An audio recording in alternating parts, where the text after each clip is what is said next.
हर लड़के की चाहत होती है कि उसकी चांद सी महबूबा हो, हर लड़के की, खास करके स्कूल टाइम में। ऐसे ही एक लड़का था, रवि यादव था। क्या वो आज भी है? गौर से सुनिएगा मेरी बात को, आप लोगों को काम आने वाला है। आज भी है वो। उनकी चाहत थी कि उनकी चांद सी महबूबा हो, एकदम स्वीट हो, क्यूट हो, ऑसम हो, गोल मटोल हो, लोग देखे तो देखते रह जाए। लेकिन कोई भी लड़की उनको भाव नहीं देती थी, कोई भी लड़की उनको लाइक नहीं करती थी, क्योंकि वो एकदम गरीब थे, बहुत गरीब थे। और गरीब के साथ साथ वो बदसूरत भी थे। और आज की डेट में लड़कियों को आपसे दो चीज चाहिए, या तो पैसा या तो शकल, वरना निकल। यार ये दिल दे के कोई किसी से प्यार नहीं करता, कोई भी नहीं। वही हाल रवि का था। किसी तरह स्कूल कंप्लीट किए, कॉलेज गए। कॉलेज में गए तो वहां भी बहुत सारी लड़कियां थी, लेकिन कोई भाव ना दे। रवि के सारे फ्रेंड की बहुत सारी गर्लफ्रेंड थी, सबके पास गर्लफ्रेंड है, लेकिन रवि के पास नहीं है। बेचारा भगवान को कहता, भगवान बस एक गर्लफ्रेंड दे दो, फिर आपसे कभी कुछ नहीं मांगूंगा, कुछ भी नहीं, एक गर्लफ्रेंड। तभी उसकी लाइफ में एक लड़की आई, एकदम साधारण, सिंपल, नॉर्मल लड़की। रवि सोचा कि ना मिलने से अच्छा है कि कोई मिल रही है ना। दोनों बातचीत शुरू किए, बातचीत करते करते दोनों का प्यार बढ़ता गया, आसमान छूता गया प्यार। फिर दोनों कुछ साल बाद शादी कर लिए। शादी करने के बाद, गौर से सुनिएगा, शादी करने के बाद उसके घर में एक बहुत प्यारी सी बेटी आई। रवि अपनी बेटी का नाम प्यार से कोमल रखा, कोमल यादव। कोमल बहुत ही स्वीट थी, बहुत ही क्यूट थी। रवि अपनी बेटी से बहुत प्यार करता था। इस दुनिया में उसको अपनी बेटी से ज्यादा प्यार किसी से नहीं था। दो जिस्म एक जान थे। बेटी को इतना सा भी प्रॉब्लम आए तो रवि की जान निकलती थी। लेकिन रवि आज भी गरीब था और रवि के सपने आज भी अधूरे थे चांद सी महबूबा की। आज भी वो चाहत रखता है कि उसकी चांद सी महबूबा हो। तभी उसकी लाइफ में एक लड़की आई, एकदम चांद सी महबूबा। वो लड़की जैसे ही रवि की लाइफ में आई, रवि की लाइफ में तरक्की होना शुरू हो गया। एकदम तरक्की होने लगा, धन दौलत शोहरत सब रवि को मिलने लगा। अब क्या, रवि को लगा कि यार मैं पैसा कमा रहा हूँ, तरक्की आ रहा है। तरक्की इतना आया कि रवि एकदम स्मार्ट हो गया, पैसे के दम पे एकदम स्मार्ट। जैसे बॉलीवुड के हीरो लोग होते हैं ना, पहले कैसे दिखते थे, अब कैसे दिखते हैं, वही हाल रवि का था। रवि बहुत स्मार्ट हो गया। वो उस लड़की से भी शादी कर लिया जो उसके लिए लकी थी, चांद सी महबूबा, समाज से चोरी चुपके। शादी करने के बाद रवि का लाइफ एकदम हैप्पी हो गया। अब क्या चाहिए? दो दो बीबी है, जान से प्यारी बेटी है, धन है, दौलत है, शोहरत है, और क्या। लेकिन इंसान की जरूरतें कभी खत्म नहीं होती। वो कहते ना, ये दिल मांगे मोर। वही हाल रवि का था। रवि को लगा कि पैसा आ रहा है तो कहीं ना कहीं लुटाया जाए, गवाया जाए। विनाश काल विपरीत बुद्धि। रवि का भी वही हाल था। अब वो सोचा अब टाइम पास करूंगा, बहुत हो गया, गर्लफ्रेंड, शादी वादी सब बहुत हो गया, अब सिर्फ टाइम पास करना है, लड़कियों के साथ खेलना है।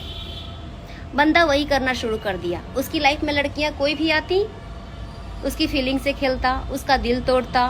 आती तो हैप्पी हैप्पी, बट जाती वो रोते रोते, क्योंकि कोई भी लड़की से वो अब शादी करना नहीं चाहता था, क्योंकि दो शादी वो कर चुका था। अब क्या, वो ऐसे ही करता गया। उसकी बीवी दोनों रोती, बेचारी बहुत पछताती, बहुत रोती, लेकिन कुछ कर नहीं पाती। क्या करेगी वो? समय बीतता गया। रवि की बेटी बड़ी हो गई, शादी करने के लायक हो गई। रवि सोचा मैं अपनी बेटी को, कोमल को, बहुत अच्छे घर में शादी करूंगा। और वो अपनी बेटी को बहुत अच्छे लड़के से, बहुत अच्छे घर में शादी किया, एकदम धूमधाम से। अपने जिगर के टुकड़े को विदा किया।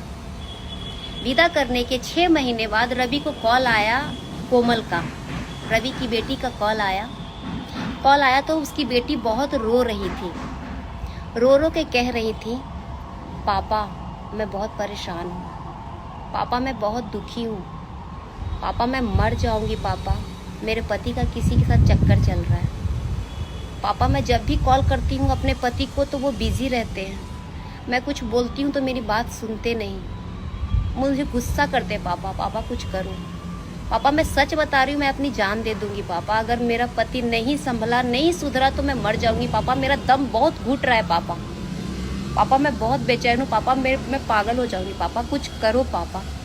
खूब गिड़गिड़ा के वो अपने बाप के सामने रोती रही। बहुत रोई वो, और बाप का कलेजा फट रहा था। जितना बेटी रो रही थी उतना बाप का तकलीफ बढ़ता जा रहा था। वो गुस्से में दामाद को फोन किया, दामाद से पूछा मेरी बेटी में क्या कमी है जो तुम मेरी बेटी के साथ ऐसा कर रहे हो, क्यों मेरी बेटी को रुला रहे हो। दामाद ने कहा खाली दिमाग शैतान का होता है, बेटी को बोलो काम में ध्यान दे, मैं अपना काम कर रहा हूँ, सक्की है आपकी बेटी। कोमल यादव अपने पति को बहुत समझाने की कोशिश की, बहुत बहुत कोशिश की, लेकिन वो अपनी हरकत से बाज नहीं आया। कोमल छत से कूद के अपना जान दे दी।